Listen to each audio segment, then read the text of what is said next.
A woman walked into a grocery store wearing a scarf, and within minutes, complete strangers were screaming at her to go back where she came from. What they didn't know was that underneath that scarf was something so shocking, so horrifying, that the second she revealed it, the entire store went silent. And honestly, they deserved every second of that humiliation. If you love stories where cruel people get exactly what's coming to them, make sure to subscribe right now. Hit the like button, comment below if you've ever witnessed instant karma in real life, and stick around, because this story proves that sometimes the fastest way to expose ignorance is to let people embarrass themselves first. So this happened to a woman named C, and according to everyone who knew her, C was one of the sweetest people imaginable. Quiet, polite, the type of person who apologized when someone else bumped into her cart. But she'd recently gone through surgery, a serious one, the kind where recovery doesn't end when you leave the hospital.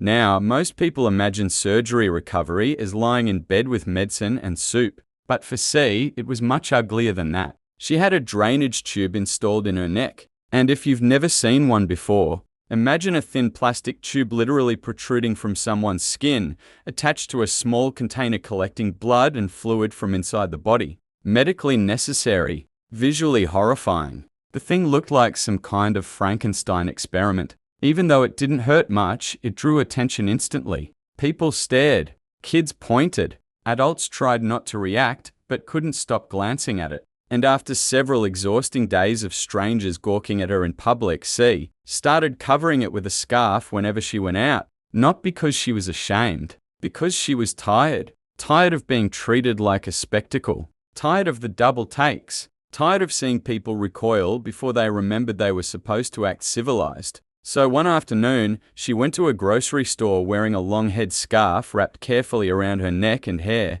It concealed the tube almost perfectly. And for a little while, things were normal. She grabbed a cart, started walking through produce, tomatoes, bread, soup, basic recovery groceries. The fluorescent lights buzzed overhead while store music played softly in the background. Nothing dramatic, nothing unusual, until she noticed them. A group of 3 people near the frozen foods aisle, loud, smug, the kind of people who desperately wanted everyone around them to hear their opinions. At first, C ignored them, but then she noticed they kept staring, not casual glances, hard stares, the kind designed to make someone uncomfortable. One of them muttered something to another, and suddenly they all started laughing. C felt that sinking feeling in her stomach. You know the one. The moment you realize strangers have decided you're their entertainment for the day. She kept walking. Maybe they'd stop. Maybe she was imagining it. Then she heard it. Towel head, quiet enough to sound deniable. Loud enough that she absolutely heard it. Her grip tightened around the cart handle. Her pulse spiked instantly. And here's the thing most people don't understand about moments like this. The shock hits first. Before anger. Before fear. There's this split second where your brain almost refuses to process what just happened. Did they really say that? Did that actually happen? C kept moving, trying to avoid escalation. But the group wasn't finished. One of them laughed and said, "This is America. Terrorists like you need to get the hell out." That one landed like a punch. And suddenly every eye in the aisle shifted toward her. People looked away awkwardly. Nobody intervened. Nobody said a word.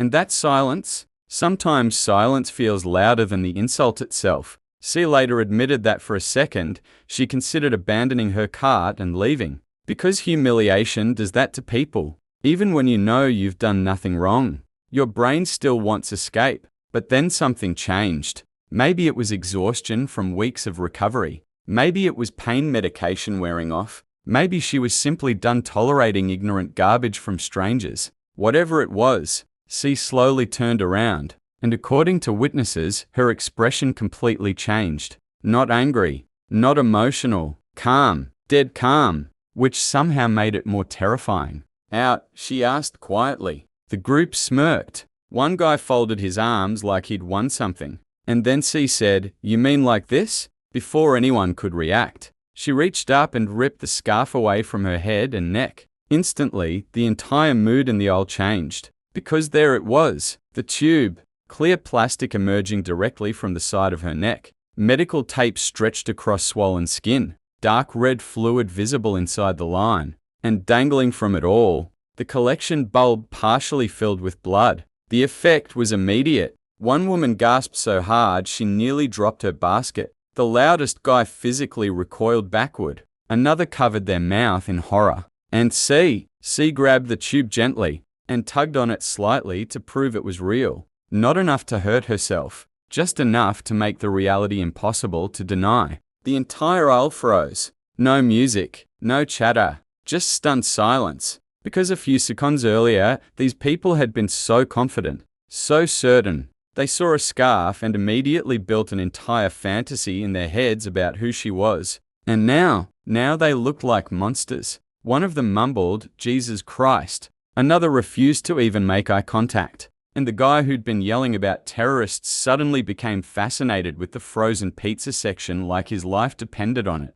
C didn't yell, didn't insult them back, didn't make a speech. She didn't have to, because the tube did all the talking for her. That's what made the moment so powerful. She never attacked them. She simply forced them to confront the ugliness of their own assumptions. And apparently, the shame hit hard, because the group started retreating almost immediately. No apology, no defense. No, we were joking, just awkward silence and fast walking, like they hoped they could physically escape the embarrassment. But the damage was already done. Everyone had seen it. Everyone had watched them publicly harass a recovering surgery patient because of a scarf. And according to the person who shared the story, C did something absolutely legendary afterward. She left the scarf off for the rest of the shopping trip. That image kills me, because you can picture it so clearly. This woman walking calmly through the store, with the drainage tube fully visible, now, no hiding, no shrinking herself to make ignorant people comfortable.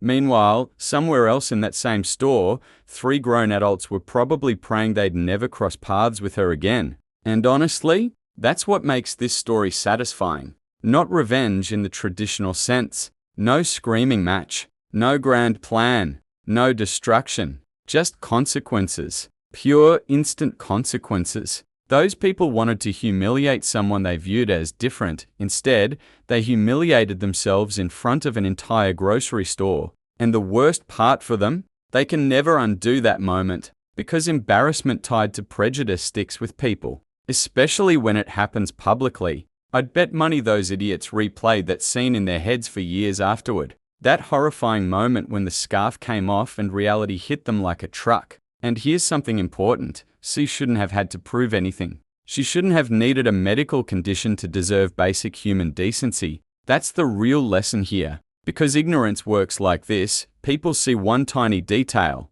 skin color, clothing, an accent, a hairstyle, and suddenly they invent an entire story about who someone is. And once they convince themselves they're right, cruelty becomes easy, until reality shows up. And reality usually hits harder than any argument ever could. The beautiful part is that C never lowered herself to their level. She didn't chase them, didn't threaten them, didn't even insult them. She simply revealed the truth and let their own behavior destroy them. Honestly, that's a different kind of power, the kind that leaves a permanent scar on someone's ego. And if there's one thing we can all take from this story, it's this: sometimes the fastest way to expose ignorance is to let ignorant people speak long enough to embarrass themselves. If you enjoyed this story, make sure to like the video, subscribe to the channel, and comment below what's the most satisfying instant karma moment you've ever seen in public. And trust me, after this one, I know some of you have stories.